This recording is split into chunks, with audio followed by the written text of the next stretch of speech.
Why are we here? It's one of the deepest, oldest questions a person can ask. You see it woven through history, across cultures, and in our own quiet moments late at night. We all feel it, that search for meaning. And while philosophy and science offer their own ideas, many find the most profound answers in faith. Today, I want to share, simply and honestly, what the Christian faith says about why you and I exist. First and foremost, you are here because you were wanted. Life is not some cosmic accident or a random roll of the dice. From the very first pages of the Bible, we see a story of intention. God chose to create. He chose life. And in that choice, He chose you. There's a beautiful line in the book of Jeremiah that says, "Before I formed you in the womb, I knew you." Think about that. Before you took your first breath, you were known, you were planned, you were wanted. You are not here by chance. You are here by design. So, if we're here by design, what is that design for? The second truth is that we are here to know God and be known by Him. Our deepest fulfillment in life doesn't ultimately come from a great career, financial success, or even the most comfortable life. It comes from relationship. Jesus Himself said the entire point of life could be boiled down to two things: love God and love others. This isn't just about following rules. It's about a relationship that fills that ache inside us that nothing else can quite reach. The Apostle John wrote, "This is eternal life, that they know you, the only true God." Knowing God is the purpose. Third, we are here to learn how to love, trust, and choose. It's pretty obvious that Earth is not a perfect paradise. And that's actually part of the plan. This world is a training ground. It's where we learn to choose good over evil, to love people even when it's hard and costs us something, and to trust God when life hurts and makes no sense at all. Think about it. Without the freedom to choose, love isn't really love. It's just programmed behavior. Earth is the place where our love becomes real, tested, and genuine, because we choose it freely. This leads to the fourth point.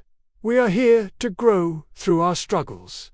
Pain often feels meaningless and pointless while we're in it. The Bible never pretends that life is easy or that suffering doesn't hurt. Instead, it teaches us that hardship is what shapes us into something better. The Apostle Paul wrote that suffering produces perseverance. Perseverance produces character, and character produces hope. It's a process. So many of the most compassionate, wise, and kind-hearted people you'll ever meet are the ones who have been through deep water. They have suffered, and yet they still chose to love. Their pain wasn't wasted. It was transformed into strength and empathy. Fifth, we are here to reflect God's goodness to the people around us. Your life doesn't just matter to you, it matters to everyone you interact with. You were created to be a source of encouragement, protection, teaching, comfort, and love for others. Sometimes, your greatest purpose isn't found in what you achieve for yourself, but in who you are for someone else. It's the friend you listen to, the stranger you help, the child you guide. In those moments, you are living out your purpose by reflecting the goodness you were created from. And finally, the sixth truth is that we are here temporarily, but for something eternal. The Bible is very honest about how short life is. It compares it to a mist that appears for a little while and then vanishes. But this isn't meant to be depressing. It's meant to give us perspective. Earth isn't the final destination. It's the orientation. It's the preparation for what comes next. King Solomon wrote that God has set eternity in the human heart. Have you ever felt that?